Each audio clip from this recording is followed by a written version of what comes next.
Well, happy Tuesday. It is Tuesday, May 6th in the year 2025, and welcome to another edition of Tuesdays with Tom. Welcome to the month of May, a month full of things to do and how we should treat and feel about others. So here we go. Today is National Nurses Day. Where would we be without nurses? You should really enjoy yourself on May 11th because on May 11th, in addition to the 11th being Mother's Day, where we honor all mothers, grandmothers, aunts, and so on and so forth, May 11th is also Eat What You Want Day. Yep, you can go for it on that day. Whatever it is you want to eat that day, feel free and you'll be in compliance with Eat What You Want Day. The week of the 12th through the 18th is National Bike to Work Week. I'll enjoy that week for sure because I ride my bike to work pretty much every day. Excuse me. On the 26th, we honor those who have gone on before us in times of war with Memorial Day. And then we will end the month with another one of my favorites, National Smile Day. That's right. A day without a smile is a day wasted. Don't forget to share one with someone today. Our G-List guest today is Dr. Kay Kizer. Dr. Kay Kizer is a U.S. Army veteran, ordained minister, author, and passionate advocate for foster youth. Having experienced the foster care system firsthand, she transformed her personal journey into a mission to uplift others. We look forward to having that conversation. Our show today, of course, is brought to you by the consulting firm of Best Girl. And let's catch up to Best Girl. Best Girl is a consulting firm that provides customized leadership, access and inclusion, public relations, communications, and organizational consulting services. Clients include Fortune 500 companies, utilities, higher education institutions, small businesses, and associations. Best Girl's team of consultants, led by Joyce Gilly-Gossam, Emily Hedrick, and Sean Jones, partners with business and education clients to promote organizational effectiveness, communication, motivation, and leadership, with always an impact on the bottom line. Best Girl's customized consulting services include strategic planning, corporate communication, executive coaching, fundraising, and economic development. Girl continues to customize the solution that fits your needs. So let's go to the round table and have a discussion with Barbara Wallace-Evans and Michael Walker this morning. But first of all, I want to thank Barbara Larkin for sitting in last week when Michael Walker was out. And Barbara Larkin is always thoughtful. She's insightful and she's pleasant to have around. Thank you, Barbara. If you're watching, we appreciate you and we look forward to seeing you again soon. So, Barbara Wallace-Edwards, what's happening in your world besides getting bit by a snake? Good morning, Tom. That's what I was going to say. The latest episode in the journey of Barbara Wallace-Edwards. I was actually bitten by a snake last week. So I was doing some yard work, and I want to encourage all my friends and family and everyone who's watching to make sure you wear boots and wear gloves if you're outside working in your yard or playing in the yard. If you had any wooded area close by or water close by, please be careful. Luckily, we think my bite was a non-poisonous snake. I never saw it, so I don't know exactly what kind it was, but it was definitely a snake bite. So be careful. Okay. Yeah. Good morning, Michael Walker. How are you? I am doing well, TG. Good morning to you and good morning to you, Barbara. I hope you both are doing well.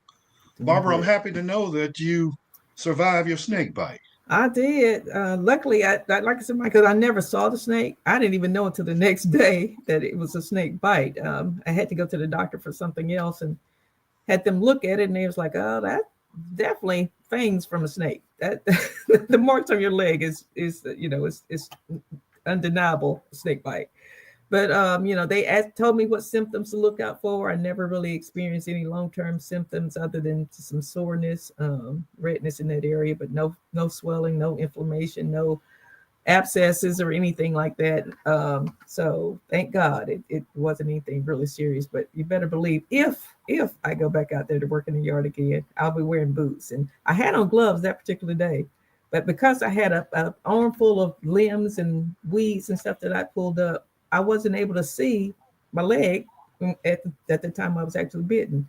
I knew something had happened because that was the most excruciating pain I'd ever felt in my life. It was just one quick Wow. second of excruciating pain, and then nothing after that. I had a run-in with a snake maybe about 3 weeks ago inside a person's home. Oh no! A friend of mine called me. You all know Chris. Well, Right. she had called me and told me that she found a snake in her kitchen and stuff, and that it had come in through under the cabinets and the floorboard. Oh my God. Under the cabinets. Right.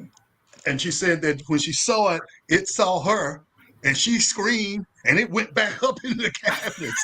Oh my God. So I went over, and we were talking about it. She had spoken to somebody that said, get some of that, those scrubbing pads, Yes. Yes. and stick up in there. That Brillo animals hate pads. that. Yeah, Grillo pads. Right. They hate that, and they go back. Well, while I was there, I was in another room, and she came out and said, Michael, the snake is back here. And I come out, and it had come in and gone across the living room, headed out towards the pool. So I got some tongs, that I could reach and grab, and it was about maybe a foot long and stuff. And I think it was a baby king snake and stuff. And so I got her to go around the front to distract it. And I went behind it and caught it with the tongs, about that far from his head, and picked it up and had a bucket to put it in. And she opened the door, and I took it out, and it was turning around trying to bite my arm and stuff like that. Oh my goodness, Michael. See, I'm glad I didn't see the snake, because I promise you, I'm actually in Atlanta for the week. I probably would have brought all of my belongings with me and been here for life after I saw the snake. So I'm glad I didn't. And yes, especially if it got inside the house.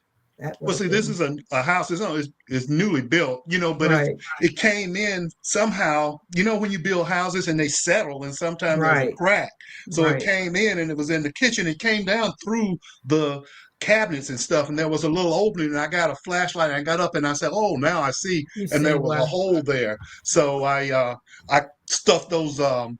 Those plastic peanut things and stuff. Yes, it was in a bag. I stuffed those up there, and we got some putty and putty up there. Yeah.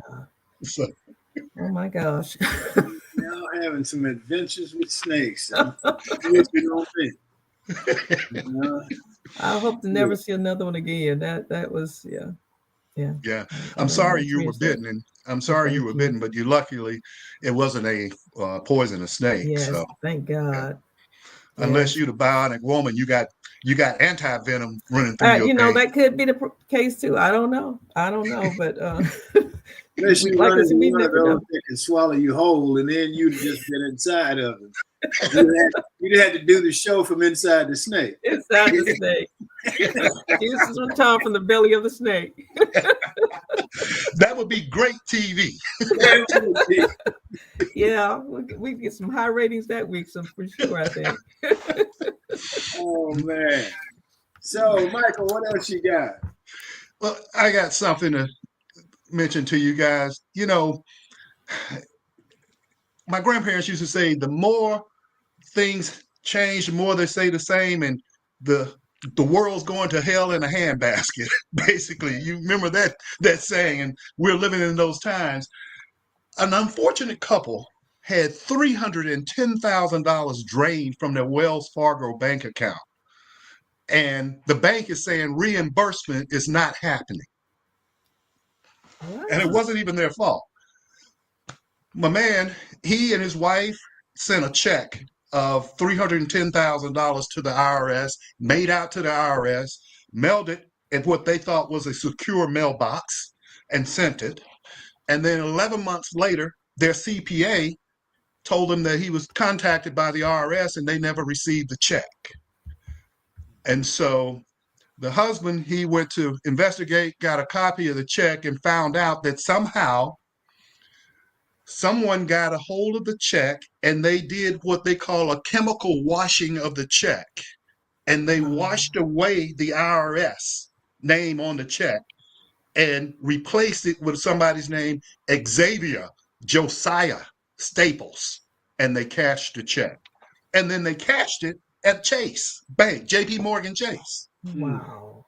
And so Wells Fargo is telling their client, you waited too long to notify us, so there's no reimbursement. Really? Yeah. They just found out about that's this, in right? all contracts, Michael, with the bank. If it's, there's a 90-day clause in there that says if you don't notify them within 90 days, the bank is not responsible for it. I found that out the hard way. Yeah. Well, Barbara, how can you notify them in 90 days if you do not know that somebody stole your check? I'm right there with you. I understand completely what you're saying, and I agree with you, but I tell people now all the time, read the fine print closely. I don't know if you have any other alternative though. I mean, but if you open any new account, checking or savings, there's a statement on that in the fine print of that contract that says if you don't notify them within 90 days, that you have no recourse and they're not responsible for returning your money. And you cannot take them to court. You can only go through what do they call it, where you actually have arbitration? Arbitration, yes. I keep telling you guys that all this electronic stuff ain't what it's cranked up to be. You're right.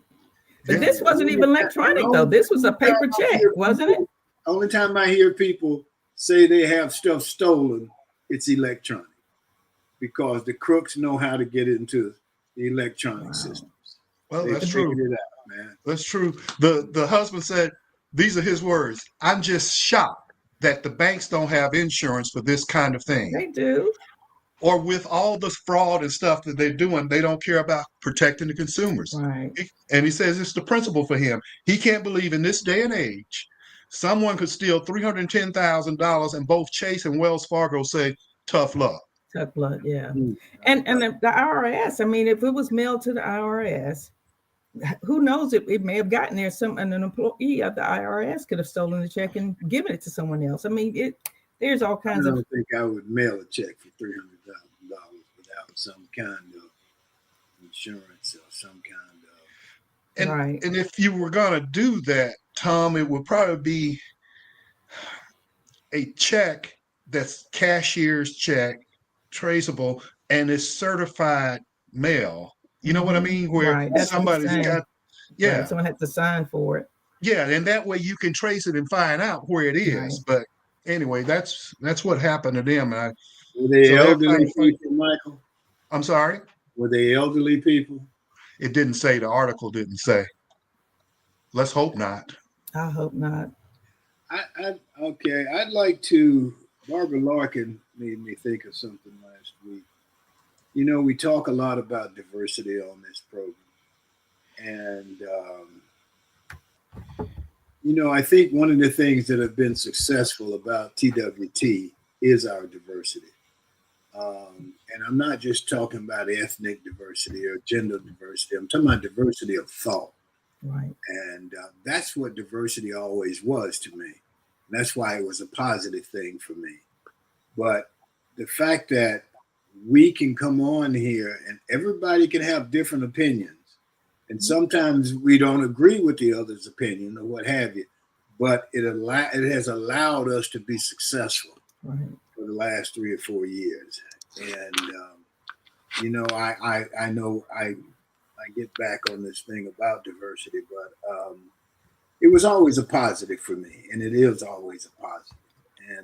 And I think it's what makes us work. Barbara Larkin can step in here, man, and she can talk about things that are thoughtful, insightful, very pleasant, and so on and so forth. And it's what makes us work. I agree. So I am appreciative of the diversity that we share. Yes. And not the one that the egghead talks about, because I don't know. But Tom, let me comment on that. I'd say, first of all, I agree with you and I appreciate your comments, but I think a part of that is emotional and intellectual maturity. Yes. Okay. That goes a long way with being able to have diversity of thought and being able to express, and we all respect each other. Right. Okay. That's the That's the difference. key right there, Michael. We all respect each other. Yes. Yes. You know, And we I think we value were each other's taught that. opinion. We were Yes. taught that by our parents. Respect Right. everyone. You Right. know, I know when I was a little kid, my grandfather used to say, everybody deserves the time of day. And I said, what do you mean? He says, well, you pass by somebody, say good morning to them, you know, Mhm. respect their existence, you know.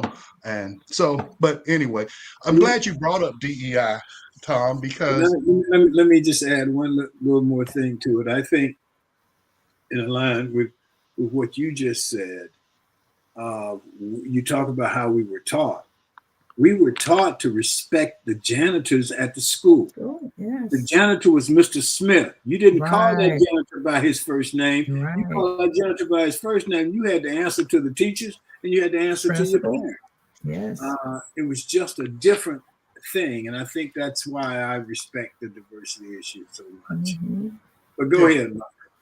Well, what I was about to say is, you know, it looks like we need to bring back Fred Gray to take on the federal government. And I say that with all due respect. I don't say it lightly. And I know that Fred Gray is in advanced age now, but we need somebody of his caliber. And the reason why I say that is that in Lowndes County, Alabama, Trump has shut down a program to end human waste backup in that area, claiming it's illegal DEI.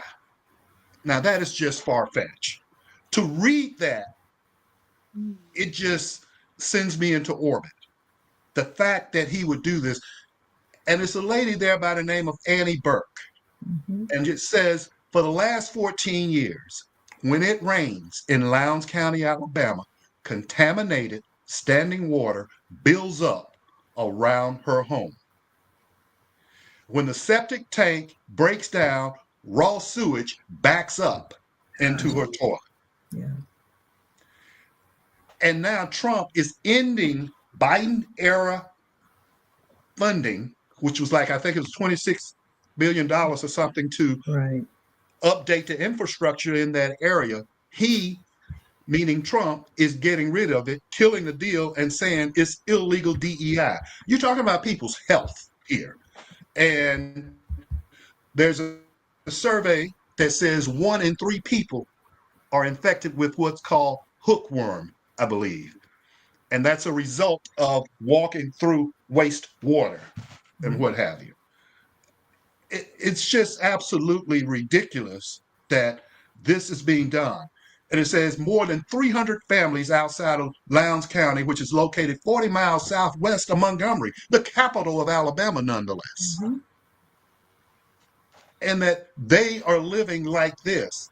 But it's okay because that's part of the black belt, so to speak. Yeah, Michael. That it's really a shame that that that funding is being taken away. I mean, it was there. It was already. Uh, I mean, the money's there. There's no reason to take it back, and other than just being evil. Um, Federal funds and state funds, but state should have stepped in and fixed the problem before the federal government even had to provide assistance. But since they didn't, the Biden administration did allow funding for that, and there's no excuse for it not to be done, other than just plain evil. Yep. Um, yeah. Maybe Crump can sue them for their violation of their civil rights, Yeah, because I guarantee you these people, they got to pay state taxes of if they course. work. They got State to and pay federal federal tax taxes. Yes, if they work. yes. Okay. But they're living in an area where the infrastructure, sewage infrastructure, Failed is them. is far below par. It's Hmm. not even fit for people to live in. Right. And and people are walking around with these hookworms, and the vegetation is ruining crops, all of that stuff. Yeah. Mm. DEI has nothing to do with that. There's nothing illegal about that. Fix the damn sewage. Exactly. And I think the thing that probably bugs me the most is that nobody challenges him on it when he says DEI. because it was never this negative thing until he made it a negative. Right. And then they all put on their MAGA caps and marched in line. So. Well, that's where your boy it. Tim Scott need to step up to the plate. Okay. Is Tim Scott still living? Tim Scott is still living. And actually went somewhere, didn't he? Didn't the Trump administration pull back some funding that Tim Scott's initiative that Tim Scott had started in his state? All in the name, again, saying that it was anti-DEI. He didn't want to fund this particular program because it was because of DEI, and he thought that was a negative. And so he don't care anything about Tim Scott either.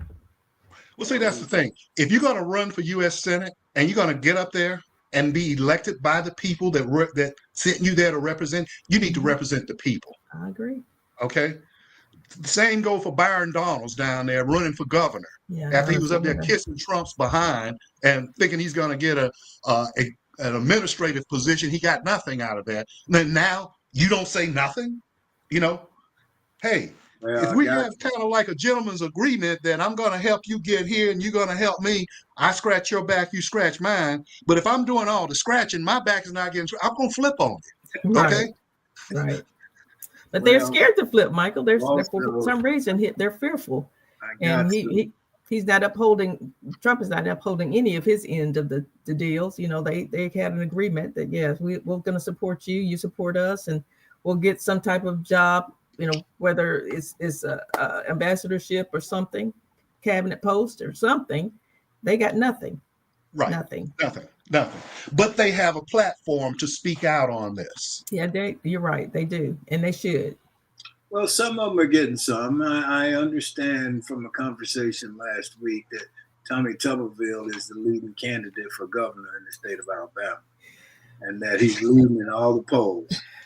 And that, But Tom, they cannot find where he's paid taxes in the state of Alabama in years. So, I mean, how can you run for governor? I'm sorry, go ahead, Michael.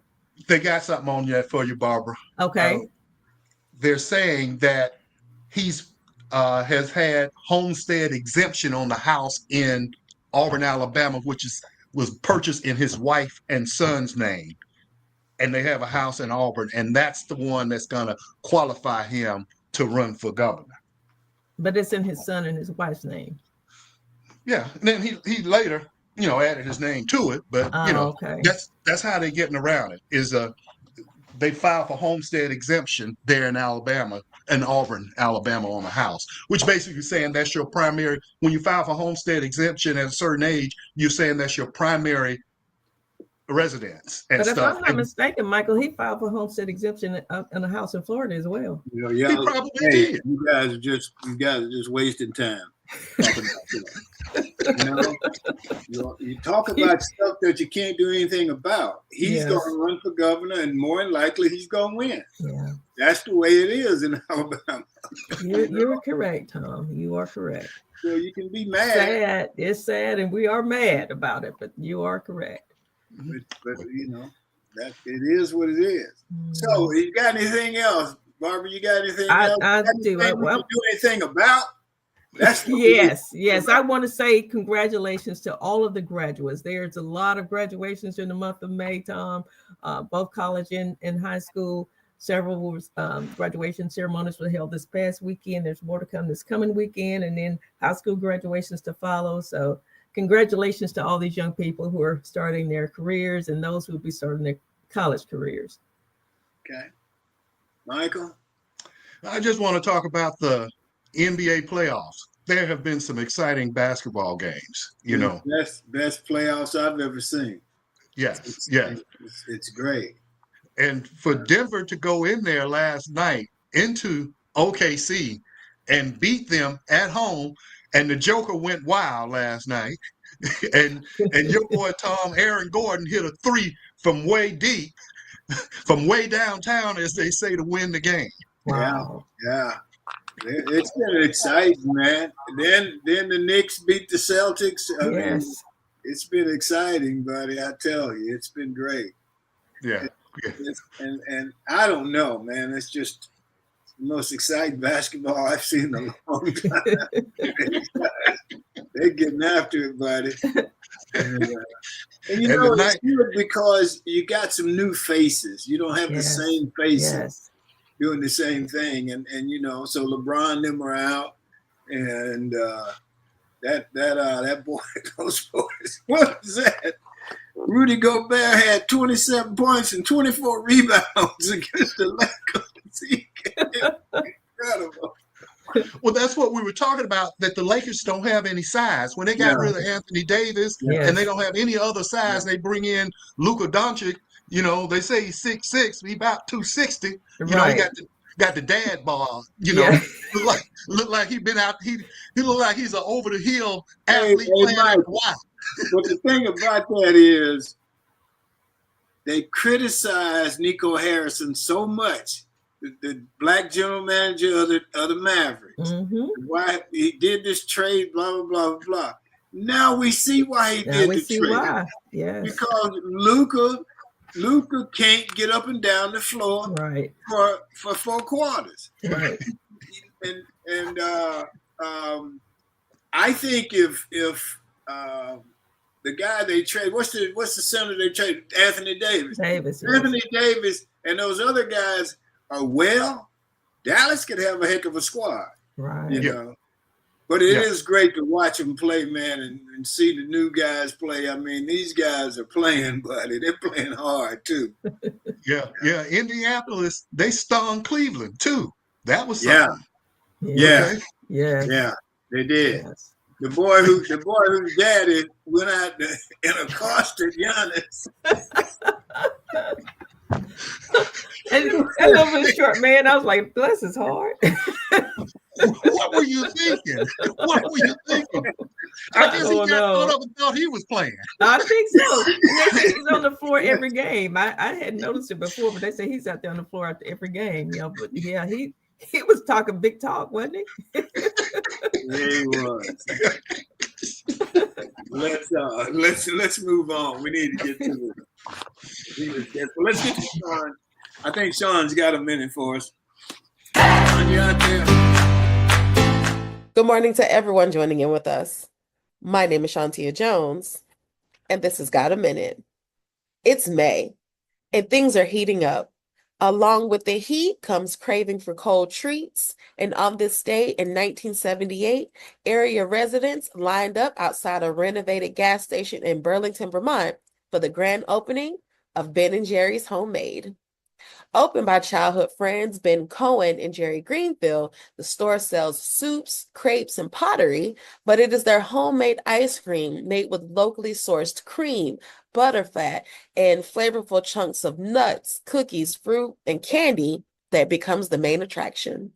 Along with its folksy image, fun mix of ingredients, and imaginative flavor names like Chubby Hubby, Cherry Garcia, and Wavy Gravy. And as much as Ben & Jerry's became known for its ice cream, it is also known for its activism. The company supports several issues, including sustainability, racial equity, along with social and environmental justice. And when the company agreed to be bought out, there were caveats to the deal, including appointment of an independent board of directors to protect Ben & Jerry's brand equity and integrity.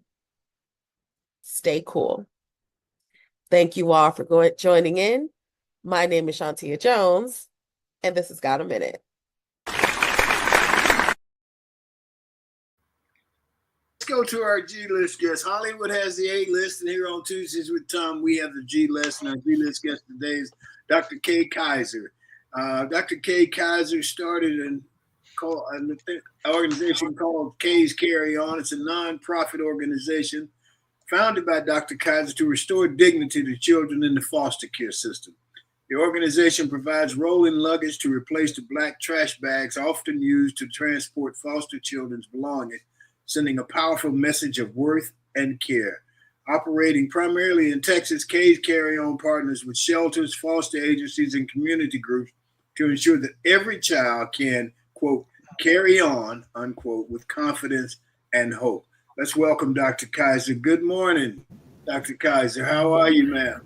Yes. Great morning. I'm blessed. Thank you. Thank you for being with us this morning. Can you want to start off and tell us a little bit about how you arrived at this organization, and we'll have some questions for you. Oh, okay, sounds great. Well, I actually grew up in the foster care system. I was born into the system, and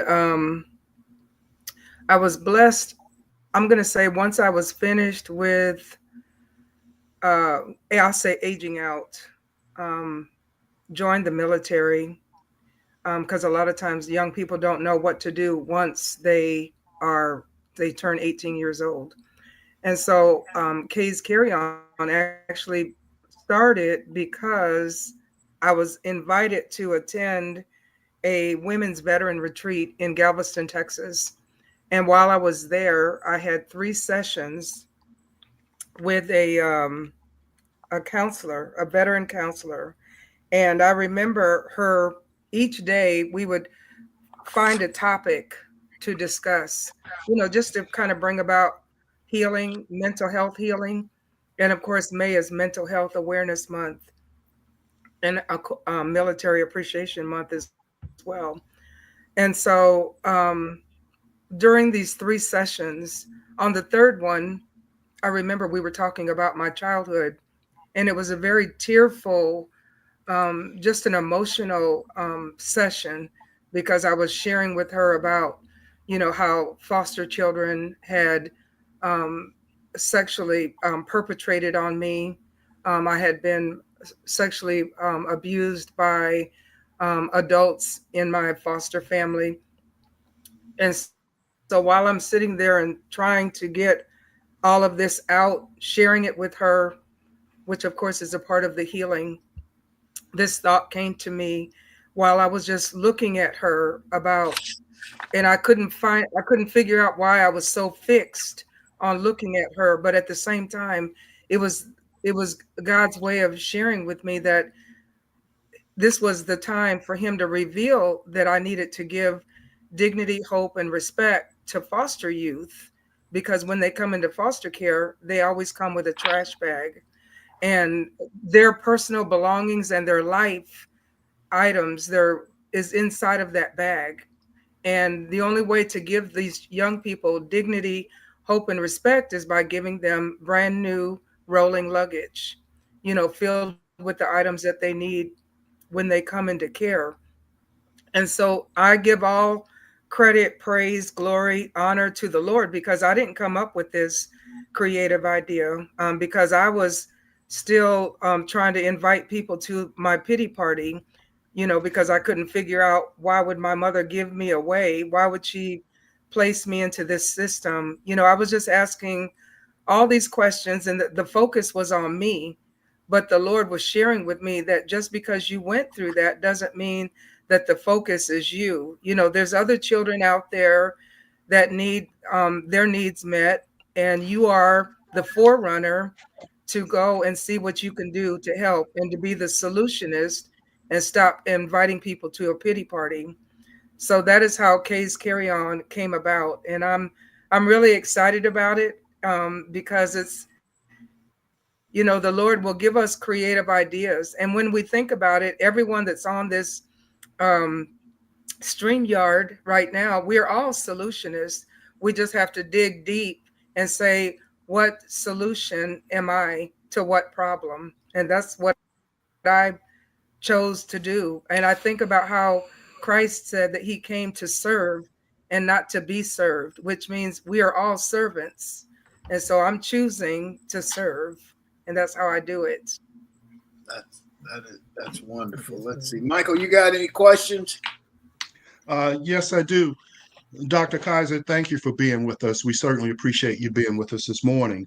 Um, I noticed that you're a U.S. Army veteran and an ordained minister, in addition to being an author and what have you. Yes. Let me ask you, being an ordained minister and being in the military, I know that sometimes that can cause some conflicts, you know, especially with the foreign policy with the US and what have you. How do you reconcile that within yourself, being a minister and committed to religion, and at the same time having to maybe serve in the military and all that goes with that.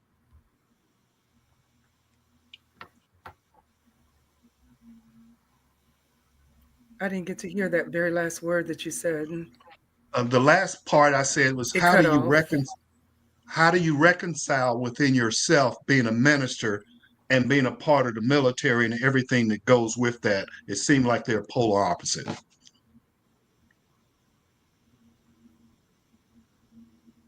It really does. That's a I'm gonna say you've caught me. I don't really have a I would say just a quick answer to that. Um, I actually grew up not knowing Christ at all because the families that I grew up in, I didn't become an ordained minister until like 2020 under Joan Hunter Ministries. And so I don't have a long history of walking with Christ, is what I'm saying, because of what I was exposed to as a child. No one taking me to church or introducing me to Christ. Understood. Okay. You have another volume of a book coming out next month. Can you tell us about that? Yes, and I'm going to say that even the Faces of Foster Care volumes, this is one of them. This is the one that was actually published in December. I'm turning it the wrong way. Sorry about that. December 2024. I'm in awe with the Father on how he brought about these books, because a lot of times we just see only a little piece of what the Lord is doing. We can't see the whole picture. I don't think we'll ever see that. But I actually took time and asked the Lord for, I'm going to say, I was writing in other anthologies, and one day I just kind of asked the Lord about, I just went outside and I looked up to the heavens and I said, Father, I'm writing in other individuals' anthologies. May I have my own anthology?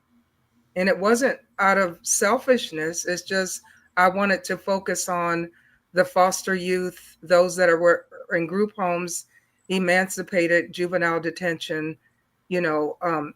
That's the group that I was concerned about, because we're the ones that normally don't get a chance to share our stories. We don't get to raise our voice. We don't get to open our mouth about our own life experiences, which is a part of the mental health, is being able to open our mouth and share our testimonies. And so we're working on volume 5 that will actually publish on June 30th, 2025. So, and where all these authors came from, the only answer I can give you is I asked the Lord for the anthologies, but I didn't know anybody in foster care like myself or who grew up in it. And so the only comparison is that when it was time for Noah to get on the ark, did he have to go out and get the animals? He didn't have to go get them. The Lord himself brought them 2 by 2. And then, of course, the clean animals he brought in by 7. And so he brought all the authors to, I'm going to say, starting with volume 1, which this is volume 1. And I only had seven authors, which is the number of completion according to God. And I didn't know any of these people on the back of the book, which is so funny. I remember the publisher telling me, she said, if we don't get enough chapters, we're not going to get to publish the book. And so I just kept talking to the Lord and I said, well, Father, you gave me this creative idea. So where are the people? Send the people. And he did just that. And so the books just kept expanding, volume 2, volume 3, volume 4. And now we're working on volume 5. So this is a part of what I consider to be mental health, because once I started writing, it actually caused me to dig all the way from the back, because I kept asking the Lord, I said, I'm getting ready to write, but what do I write about? Where do I begin? And the Lord had me to go all the way to the womb, because my mother had already rejected me in the womb. She had already said that she was not going to care for me. She didn't want to parent me. She was not ready for this responsibility. She was 19 years old, and she was listening to her older sisters, and they helped her to make that decision, and she followed their lead, which I'm always quick to tell people to pay attention to who's in your ear gates, because you can either end up going to the left or to the right, depending on the advice that they give you. So I'm going to say that I don't point fingers. I forgive her. I forgive, of course, my biological father had no idea that I even existed. So I definitely can't blame him, because she never said anything. But I've just learned now that we're here on this earth, regardless of how the Father called us forth. It's almost one of those situations like with Lazarus, that if Jesus did not just say the name Lazarus, that all the dead would have came forth, but he was specific. And so I feel like he said, okay, Kay Kizer, come forth. He was specific, just like each one of us being on this StreamYard this morning. He has called each one of us forth. And now we're just doing the assignment, the will, the plan, the purpose of our Heavenly Father. So that's how Kay's Carry On came forth, and then also the books. And I don't know how he's going to expand it, where it's going next. All I can do is just stand back and just enjoy the ride, because I really don't know what he wants to do. I'm just his bond servant. Okay. Barbara? Yes, Dr. Kizer, thank you so much for being with us this morning. I have served on the board of directors for Children's Village, which is a group home for kids in foster care here in the Birmingham, Alabama area. And I have seen firsthand, like you say, kids arriving at the doorsteps of Children's Village with all their belongings in black plastic trash bags. And so I thank you so much for that Yes. whole program that you have, Case Carry On. We have held several luggage drives for those children at Children's Village. But how do people contribute Good. to Case Carry On? What do they need to do to make an impact there?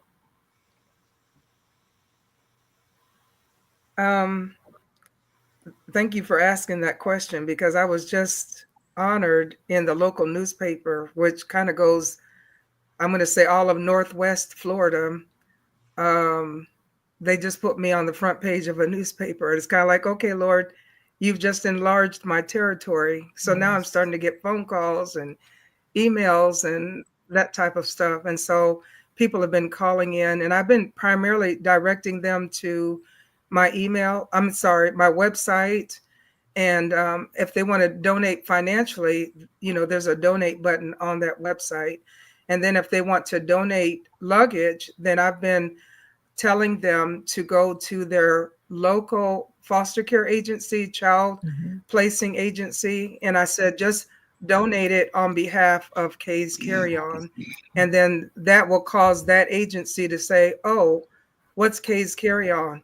So Right. then that way they can look me up. They can see that I'm legitimate, and they'll just accept that luggage from the individuals that have it. That piece of, they may have several pieces of luggage. But something that I'm trying to do now is to get the whole United States involved. And I know that's a big venture, but I just know that nothing is impossible for the Lord, because I have a history with him, and I've watched him do things that we as human beings can't do, but he can. But it's like getting the US involved by having community luggage drives right there wherever people live. It doesn't Right. matter what state they're in, and getting the community involved. They get to do the luggage drive. They get to donate the luggage on behalf of Kay's Carry On. And then that way the US can say, you know what, we were involved in what her vision is. Actually, it's God's vision. He's just sharing it with me. I'm just fulfilling it in the human route, you know. So that's what I'm excited about. I'm just trying to get something like that going. And what's so funny about the donations is that a lot of times people will give blankets, stuffed animals, and I get brand new stuffed animals from Kay's Jewelers. Just recently, I got some from Cape Girardeau, Missouri, which is southeast Missouri. Right. Then I have some that are in Pace, Florida. They just give me these big bags of stuffed animals. They've never been used, they're brand new.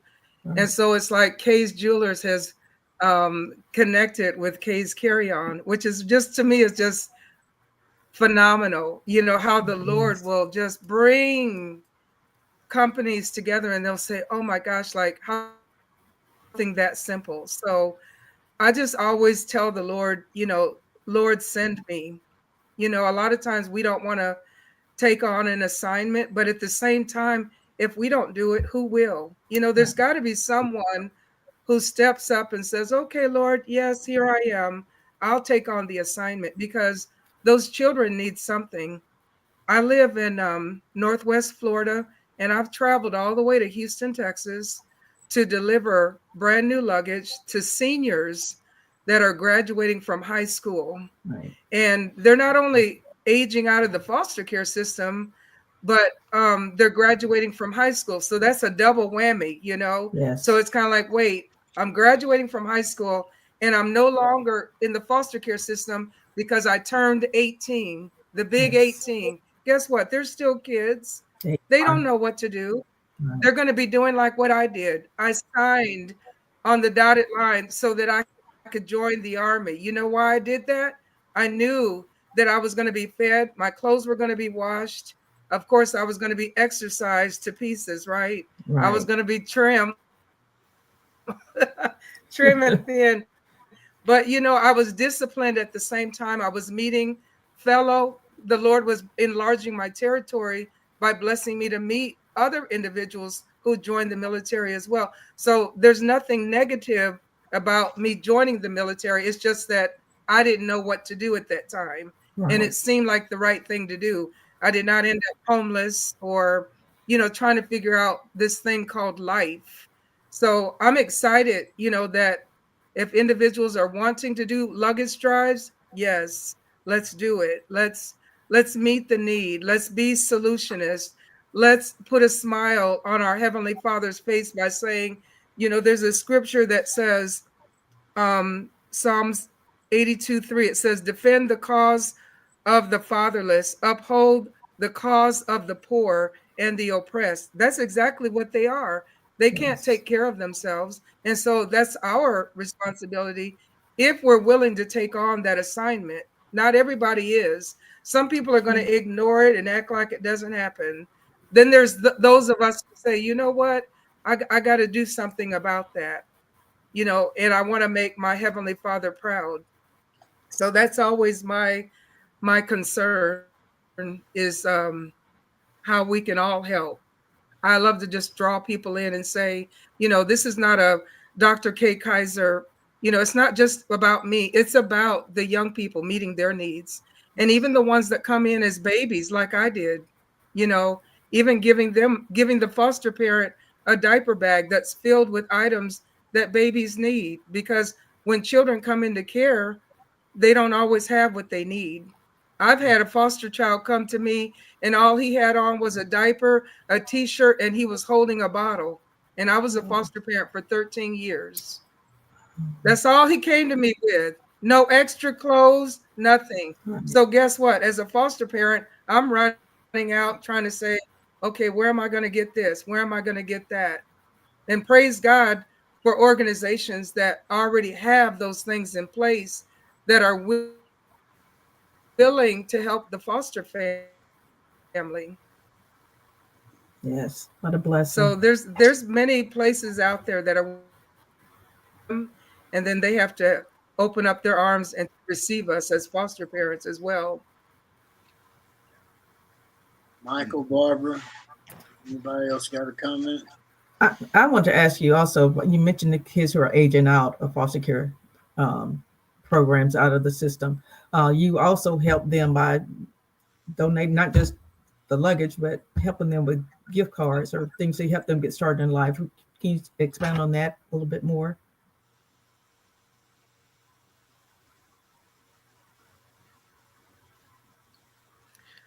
For some reason, that was all I seen were little circles, so I didn't get to hear the entire question. I'm not sure if something had happened with the Wi-Fi.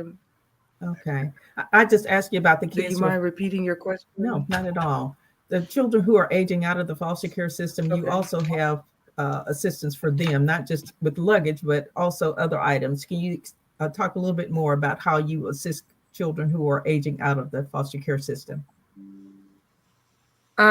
Those are like giving them small appliances, such as like an iron, coffee maker, um, microwave, those type of things that they don't have, just to kind of help home feel like home. Yes. Because a lot of times when they move into their own place, they have nothing, Right. absolutely nothing. I mean, I'm even trying to work it out to where I can get like some gift cards where they can go and get what they need, you know. But for right now, it's just primarily giving them their small appliances so that they can have put something up on their kitchen counter and say, okay, this is mine. And, you know, we all like to have that feeling of something that belongs to us. So Yes. that's what I getting that going as well. Okay. Thank And you. I wanted to share also that with um, the Faces of Foster Care, I have a 13-year-old in here who wrote. Her name is Yana Lee Kamiger. Who would ever think a 13-year-old would be a published author? But she is. And what she did is she wrote about her experience as being the big sister when foster kids would come into the home, you know, that were younger than her. And I keep thinking about how she went to school carrying this book with her, you know, telling her teacher, telling her classmates, you know, about being an author. And so that's something that I'm really trying to get going with the young people in the entire USA is because we serve and worship a voice activated God, right? And so at the very beginning of time, he said, let there be. And whatever he said, let there be, it actually manifested, which means that tells you that the power of the spoken word, that we need to get our voices, we need to lift our voices, and we need to be able to share our stories because everyone has one. And so when I learned that this young lady, like only 13 years old, wanted to write her story, she's now a published author. And so I'm encouraging the young people to start writing their stories as well. The Faces of Foster Care, we're actually going to have our very first youth expo in Brooklyn, New York on the 17th of May. And that's one of the courses that I'm going to be sharing is getting the young people to write their story and to not hold back, but to share the good, the bad, the ugly, because it's your story. Own it, write it, get it published. And so the Lord is really, like I said, he's expanded Kay's Carry On over into books. And now here it is, we're doing our very first annual youth expo, and we plan to do that each and every year. So, like I said, I'm just um, on this boat ride, just kind of watching where the Lord wants to take this. That's all I know to do is to stand back because I'm definitely not in charge of anything. I'm just the overseer, you know, I'm the watchman on the wall. That's all I know to say.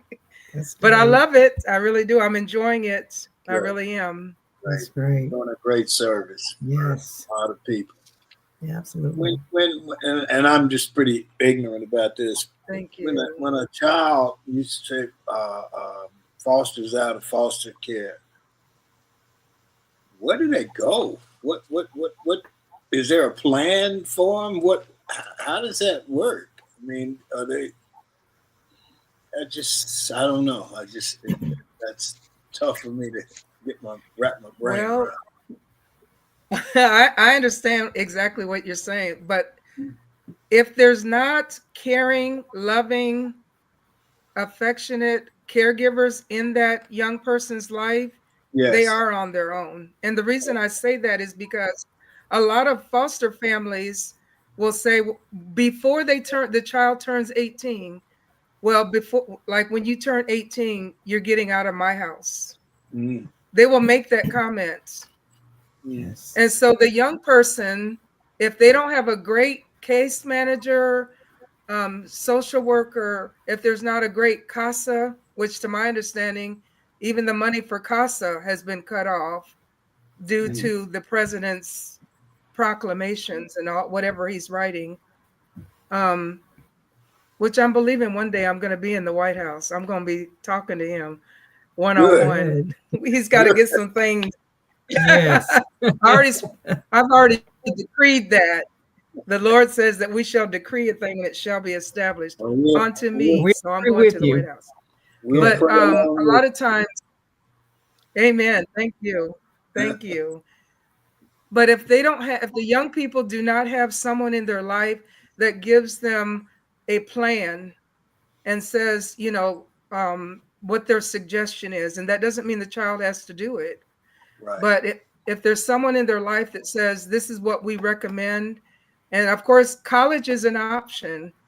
College is free for those who know about it. As long as I think you're under the age of 24 and younger, you can go to college. Um, but if there's no one to guide that young person, they don't know what to do. And I didn't have anyone. So that's why I went and signed on the dotted line to Right. to belong to Uncle Sam. But if they have a caring, loving individual in their life, a lot of times foster families can say, you know what, you can continue to live here with us, and you can kind of live this thing called life, and we'll do our best to help you, to guide through it and to do it well and to be successful. But there's a lot of young people that are either incarcerated or they're homeless, you know, they just literally don't know where to go, or they're couch surfing. They'll go from home to home. Whoever says, yes, you can come and live at my house, which that's kind of crazy too. But I mean, it is what it is, Right. which of course that means they have no stability. Yeah. And Tom, to answer your question also, I know that It's some of the like group homes are trying to start transitional homes for children who are aging out of the foster care system, but that requires tons of funding, and it's just not the funding's not there right now. But that is the plan, is to try to build transitional homes, so as they move out of the foster care system, they can move into a transitional home for a certain time period to where they pay rent, but it's not as much as they would have to pay if they were living independently, and so they'd share spaces and share responsibilities of operating a home and learning how to do that. So that is something that's in the works, and hopefully that will get funded one day and it will be a reality. Okay. Dr. Kizer, do you I have agree any with you final on that. words for us? Um, I wanted to just share that, of course, May is National Foster Care Month, Military Appreciation Month. I'm an Army veteran, so I'm always going to bring that in. And Thank you. then mental health awareness. Um, and we need to really do what we can to help the young people to be mentally stable. I believe that's why there's a lot of school shootings, and you go to the movie theater and you don't know whether or not it's safe to step into the movie theater, because the mental health is not there. Um, and I wanted to also share the fact that in 1988, that President Ronald Reagan, he's the one who caused there to be a foster care awareness month. He recognized it and he wants us to celebrate it, of course. And so I'm glad that there was at least one president who recognized that, which is pretty amazing. I'm very appreciative of that, because I don't even know if foster care would ever be recognized without just one person. Isn't that amazing to know that just one person made a change? One person opened their mouth. One person signed a proclamation and said that this is going to be recognized. To me, it's just amazing that you and I, each one of us on here, that we are change makers some way, somehow, if we will receive it and accept it like that. That's what thrills me. It really does. And something else I wanted to share also is that foster care began all the way back in the Bible.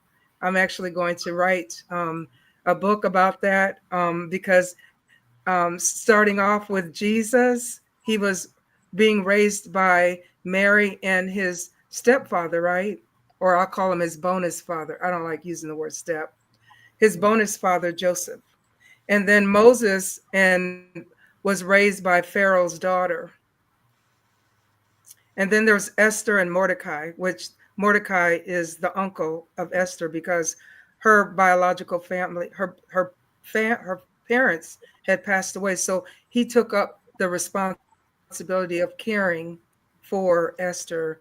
And then, of course, there's Hannah, who birthed Samuel, and then he was in the care of Eli.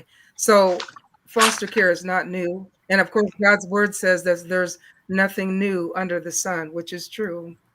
So believe it or not, even children that are being raised by their family is considered to be foster care. So if you have anyone in your family that was raised by, let's just say, a grandparent, that's still a form of foster care because somebody is taking the place of the parents. So that's what that's the whole purpose of the books and just trying to get people to write their stories. Thank you. So, Michael, you wanted to which is a form of healing. Yes. Dr. K, first of all, I want to say thank you for your service to our country and all the things that you've done in defending our freedom. I appreciate that.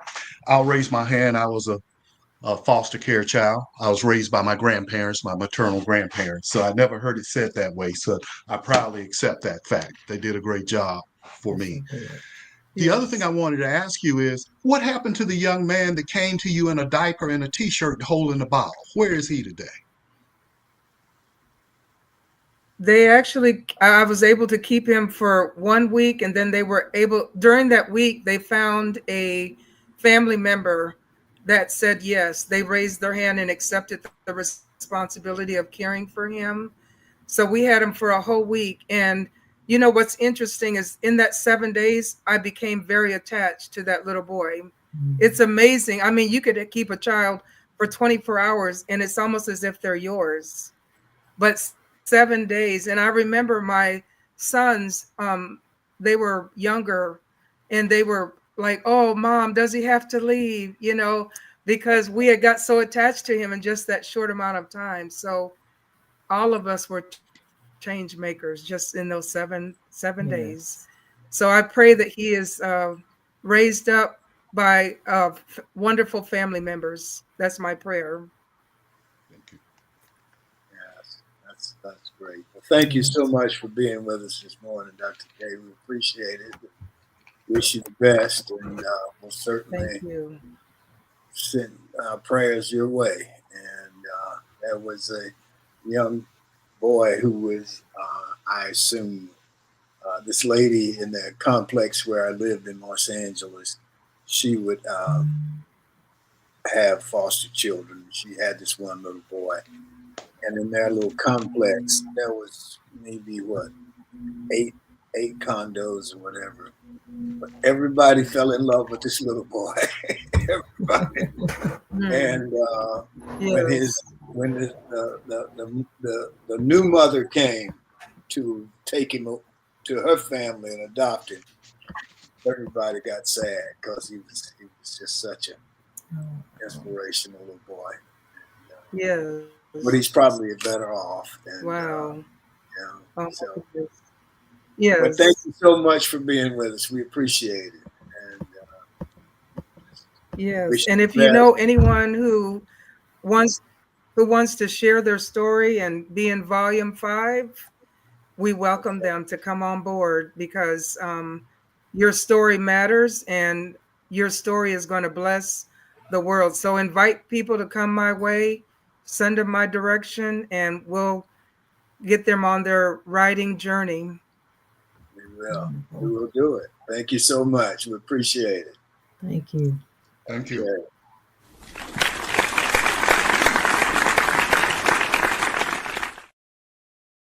Okay, my closing comment for today, or as I see it,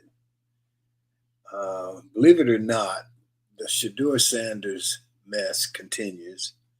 You guys remember Shedeur Sanders, Deion Sanders' son. He'd been a projected first-round pick. He slipped to the 5th round, and a lot of the analysts like Matt Hasselbeck, who was never much of a player, in my opinion, he started that he's not a top-flight quarterback rumor.